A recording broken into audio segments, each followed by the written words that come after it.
Welcome to the Bet on Me podcast, the ultimate resource for softball players looking to take control of their training and reach their full potential.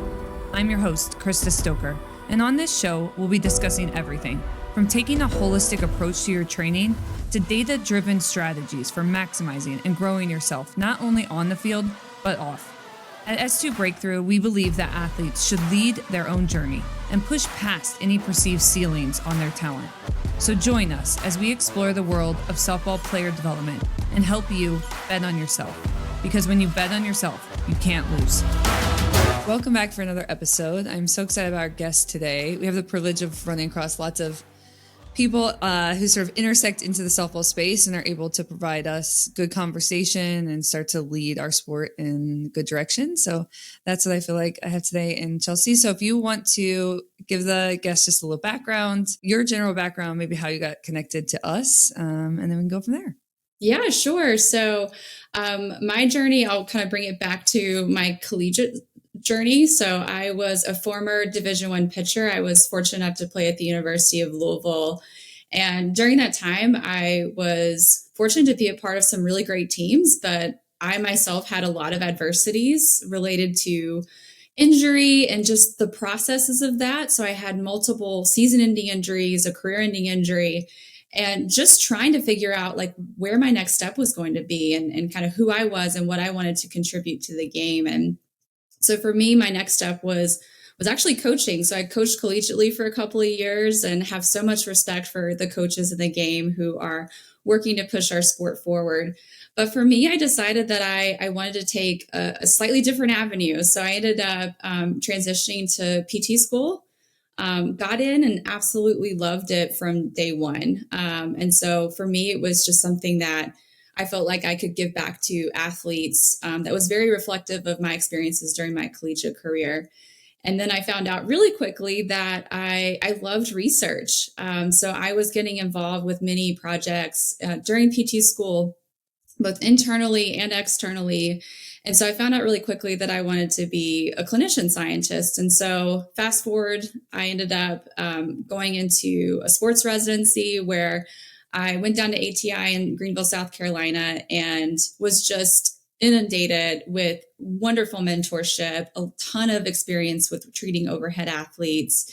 And so now with where I am now, I'm actually continuing to still treat and going to get my Ph.D. in injury epidemiology to really understand, what the burden of injuries are, how we can really understand contributors to injury and how we can intervene on them, not just as a clinician like myself, but also figure out what roles that we all play, whether we're coaches, clinicians, or the players themselves. Yeah, that's awesome.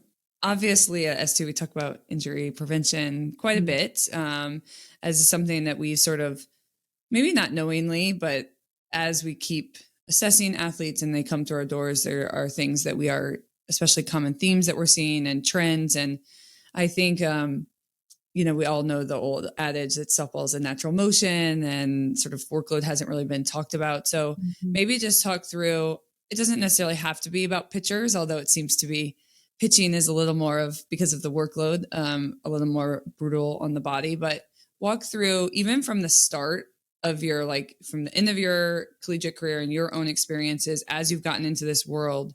What are some of the themes you're seeing as far as softball players and injuries and things that you're seeing out in the field? Yeah, sure. Well, I mean, even thinking back to my time as a coach and some of the athletes that I coached that were also at the adolescent level is just this challenge of trying to manage a small staff and really needing to make sure that we're utilizing a larger staff and playing to the strengths of the athletes, because oftentimes what I'm sure you see in your clinic is that there's this temptation that when you have the ace, you ride her because she's a gamer and she has a skill sets. But I think it's really important to think about the implications of that, especially when it's an adolescent athlete and they have a long career, hopefully ahead of them to try to achieve their goals. And so those common themes are around workload and just these athletes who are trying to keep up with the management, not just of their sport, but also what they're having to manage while they're in school and the physical and mental components of that. And so kind of fast forwarding now to the clinic where I'm seeing them, where the athlete's really at the end of their rope. They're now, not playing their sport, or they're having a hard time holding on due to issues. And so those common themes keep popping up where, whether we can talk a little bit more about the specific, body regions that I see a lot in the clinic, but across, whether it's the shoulder, elbow injuries, or low back, which is the three common areas that I see in the clinic, there's just this classic presentation of the athlete's workload is poorly managed. And so I see this during two timeframes. So oftentimes it's kind of in the preseason. So the athlete is coming off of the off season, and then they ramp up way too quickly, or they're not preparing their bodies for the ramp up that's going to occur into the preseason. And then I kind of see this dip. And as the athlete starts to go more into their travel ball seasons, just the grind of it, if the workload is not managed with the coach and the athlete and the parents at the center of that, I start to see them pop back up in the clinic. And so thinking about, common injury presentations, a lot of times the shoulder is the most implicated, and that's position players or pitchers. But we'll see things like, biceps related issues, labral, like slap related issues. We'll see at the elbow with our pitchers kind of some ulnar stress reactions and stress fractures where, in baseball, you're getting more of these UCL tears. And so there are these significant time loss injuries. But in our pitchers, it's more of these nagging injuries, and they present a little bit different, where different stresses are implicated in different ways. And so that's where you start to see those stress reactions or stress fractures or kind of like tendinous related issues at the elbow. And then we also see a lot at the back. So anything from, our lumbar strain. So the muscles themselves are irritated, all the way to that other spectrum where you're starting to see fractures at the low back region. And so, but the common theme with all of those, and when I'm talking to kids and parents, is there is this sense of there's pressure to perform, or pressure to not, they feel like they can't speak up when they do have issues, right? It's this issue of, I don't think we don't really have pitch count rules. We don't really have limitations on tournament play. And so we're kind of just operating by rules of thumb versus like really like science driven approaches to figure out what that threshold is. And so we're kind of second guessing, and we're making the best decisions for their athletes. But that workload issue is something that, when they come into the clinic, we're really having to kind of have that moment of like, we need to figure out how to empower you. If the system's not going to change, if there's going to be issues there, how can you speak up and take control of your health to try to prevent these types of injuries? Yeah, that's great. I think one of the things that happened for us at this point, I think it was like 4 years ago, we started doing wellness questionnaires for our athletes. And so every time they would walk in the door, and this is still true today, we would ask questions about pain, soreness, arm readiness. And we've changed that and adapted it a little bit over the years. And the very first few months that we started doing it, one of the coaches that was sort of associated with us through a travel team said, "Why is everyone hurt here? Like, is your program hurting them?" And we're like, no, like chicken or egg. They're all just, finally, we're asking them, like, are you in pain?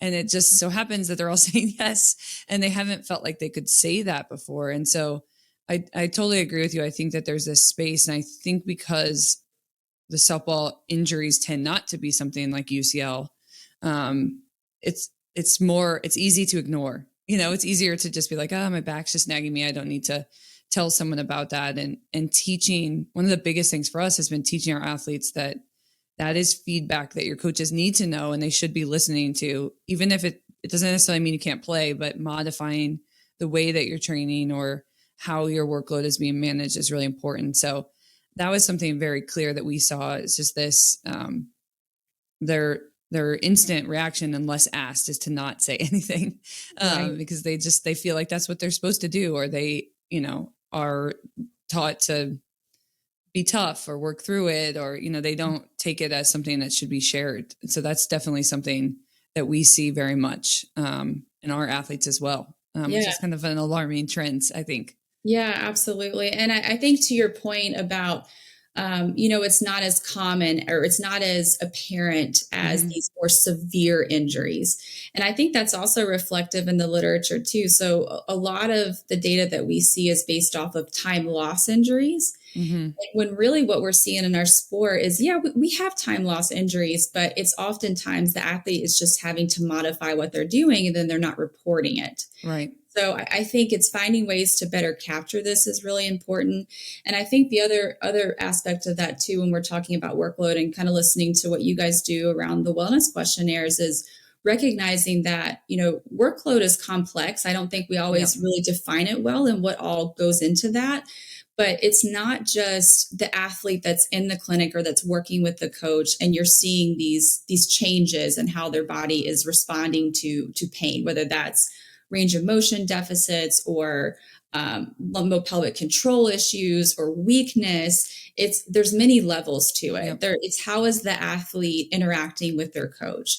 How is the coach interacting with the athlete as well as the organization level? And do you create an environment for the athlete to feel like they can put their health and well-being first? Mm-hmm. Are there policies and procedures in place that really do put the athlete first and have their health and well-being, not just in the current moment when they're participating in tournaments, but also through the duration of their career? And I think that's important to consider.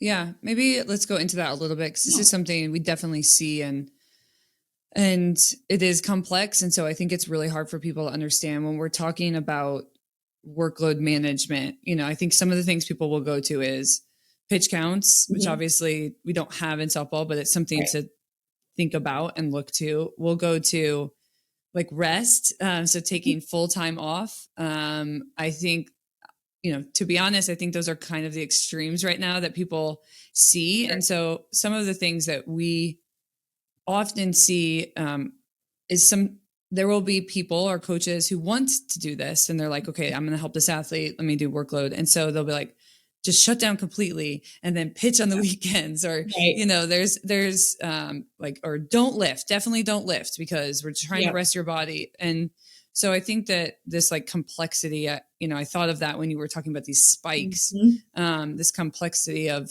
what workload means. So while knowing it's complex, if you could just give some general thoughts of the types of considerations people should be thinking about when we're talking about this workload concept.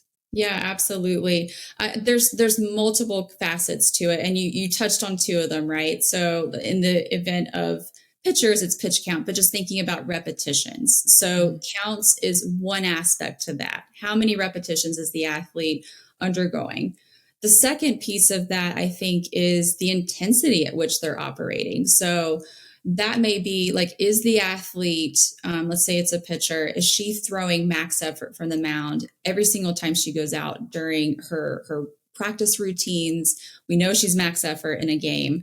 And then there's no variability with that. So she's not, really rounding out her workouts in a way that modify that intensity. So you're working at those lower intensity, and that could be anything from, arm care programs, looking at just working on your overall strength and conditioning at a lower, training volume or training intensity, to just working on, low drill work so from there, varying it up towards that higher level of intensity. But there has to be some level of variability, because our systems are not meant to operate at max level effort without recovery for long periods of time. Our systems are going to break down, both physically, and also just the psychological component of that too is going to be implicated. And then the last piece of that, I would say, is duration. And I think recovery kind of plays into that as well. As what's the duration at which you are operating on your repetitions and the intensity of your programming? And so that could be looking at the duration of a week. Within a week, are there days where you are able to have your recovery days where you're walking away from your sport and you're doing things to, be able to rejuvenate your system? Or, are you kind of just motoring through 7 days a week without any recovery? All the way looking out to duration over the, length of a season, over the duration of a career, because there's that cumulative effect of both the repetitions and the intensity. Yeah. I think we often say this, but people that come to S2, they're pretty serious about their sport. They're coming, they're making a trip. And so they'll say things like, I work so hard, I work so hard. I'm just not seeing, change, or I'm having pain now, or these types of things. And they'll be like, but I don't pitch too much necessarily, or something like that. And a lot of times what the story looks like is, for our high school athletes, they have high school lifting. So they do that 4 or 5 days a week. Then, they don't necessarily tell us that all the time. So they get our lifting, and then they're like, well, I have to do this because this is more targeted. So I'll do this in the afternoon. Right. Then they're doing their pitching workouts, which, as you mentioned, historically, and, the pitching culture in softball has been like, put your feet on the rubber and throw full intensity all the time. So they're throwing full intensity every time they're practicing. And then they're like, well, I'm getting tired in my sport, so now I'm going to go for a run.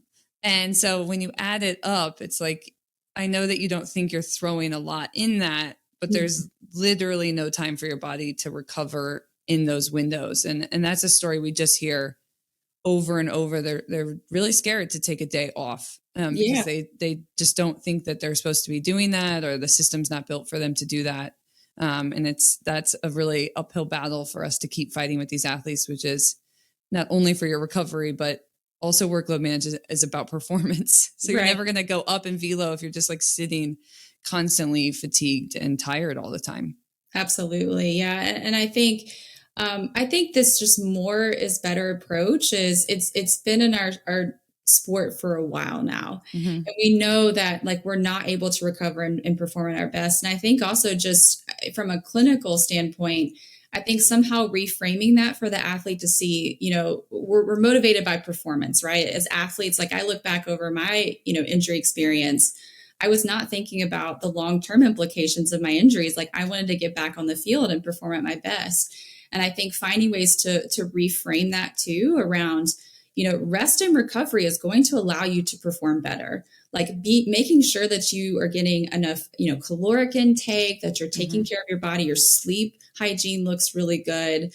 You're doing the programming that you need to keep yourself healthy. Like all of these things are going to contribute to you performing at your best, along with that workload management. Because that more is better is it's really just, it's not the end all be all. Right. Yeah, for sure. I did not prep you for this question. So I was just thinking as we were going, and maybe you and Laura in your conversations have talked about this, but one thing that we've seen in our sort of intake questionnaires and then ongoing, we tracked this a little bit, that was very surprising to us, is that about 30% of our athletes are skipping periods, are having irregular periods. And I think, we laugh because we talk about periods pretty open and regularly. And often we'll have dads or coaches be like, oh, you're making me uncomfortable. And I always instantly say, like, get over it. You coach and have a daughter. Like it's literally part of their journey. But I think we haven't really gotten to a good place of the conversation around this or things, but not surprisingly, some of those athletes that are skipping periods are also the ones that have stress fractures and different things. And I think, Laura and I have briefly talked, this is something we haven't fully dove into yet, of, the research around REDS doesn't really speak to softball athletes. Because it's really like meant for these like endurance type athletes. So maybe talk just a little bit so that our listeners can hear what should athletes be doing if they're having irregular periods? Should we be ignoring that? Should we be talking to someone? Like, what is the conversation around that? How serious is it? Who should I go to? Those types of conversations. Yeah, absolutely. I think this is a really important conversation to delve into, because I think not just with parents and coaches, but also as clinicians, getting comfortable about asking these questions, because it can feel a little invasive when you're talking about, menstruation, how that impacts the athlete. And with REDS, basically it's along a spectrum. And so it's looking at the energy availability of the athlete. What is their caloric take coming in, and what types of activities, through the summation of a day and a week, are they getting enough energy to perform those activities? And so if they're not getting enough of that energy intake, and it's severe enough, that's where other systems like your hormonal system start to shut down. It's literally a situation where your body is telling you, I'm not getting enough energy for all of my systems to function properly. And so I think framing it that way and realizing that this should be a yellow flag or a red flag that we pay attention to is really important, because what it then predisposes the athlete to is some of those recovery issues. I know we talk a lot about, bone related issues and bone density around this, and that is definitely more on like the extreme side. But again, I think it's more of this, also the cycle of recovery, because you're dealing with these energy availability issues. What does that look like in terms of being able to bounce back to get back on the field? And it likely probably predisposes you to some injuries because you're not getting enough energy and you're not getting enough recovery. And so, with a lot of the cutoffs with Reds, we'll flag for, if you've had 3 consecutive missed periods. But I think any type of irregularity, if we're trying to ask it as parents or as clinicians, is something to pay attention to, and kind of digging into those questions as to why. Because I think, in the clinic, a lot of times people don't even realize that it's abnormal. An example that I can give you is, I had a patient come in who had a history of multiple stress fractures. And that's kind of one of the flags when we're thinking about screening for Reds. And in talking to the parent, they thought that was just a normal thing. She too was an athlete, and she also had, menstruation that had some irregularities as well. And so I think we've got to get around the educational process of this is actually problematic, because people think it's just normal, and we can get around it. Yeah, for sure. I think that's tracks with conversations we've had, which is they've never considered that it's something other than just normal, or that athlete has always been irregular since she started. And so they're like, this is just how she, what her cycle looks like. And it's just I think it shocked us because it wasn't something we were looking to capture. And so it's like, oh gosh, so many of our athletes are having feedback. That's what we say. This is feedback. Your body is telling you like something is not right. And so being able to feel like you're in a space where you can listen to that is so important. And I think especially for female athletes who we want to send into the world really comfortable, understanding their body, listening to their body, telling other people those things. Yeah. And the other thing that you had mentioned too is a lot of this happens in more of your lean sports. So where there's a little bit more awareness around size and weight. And historically, softball has not been that type of sport. So you're thinking about like your cross country runners, your gymnasts. But in softball, I think, something to keep an eye out on is, we've had more exposure with social media and also just getting more TV coverage. And I think that there is this conversation or awareness around, how do I look at my uniform? I mean, and we need to be aware of that, because there's some, potentially some body issue images that we need to make sure that we're having frank conversations around, because, I just think the expectations, especially for women in our sport is, you've got to be everything. It's like, we've got to be thin, but we've got to be powerful. But softball is one of those sports where historically we don't, rely on leanness. We want power in order to be able to perform our sport. And, but we are seeing this irregularity. And I think we need to make sure that we're screening for it and are, fueling our bodies appropriately. Yeah. We, probably a year after we did wellness questionnaires, we played around with capturing weight, because it was a conversation that we were really having a lot of, like, you think of baseball, it's so common to talk about gaining weight. And being a certain weight so that you can gain velocity, gain power. And, there's a lot of struggles with that conversation because of culturally what women have been told and expectations and things. And so we talked about collecting weight, and we put it on our wellness questionnaire, and we were finding that people are filling out our completion of the wellness questionnaires went down. And so we started kind of diving into a little bit more. And so we added a question that said, if you don't want to fill out your weight, just select this and we'll never ask you again.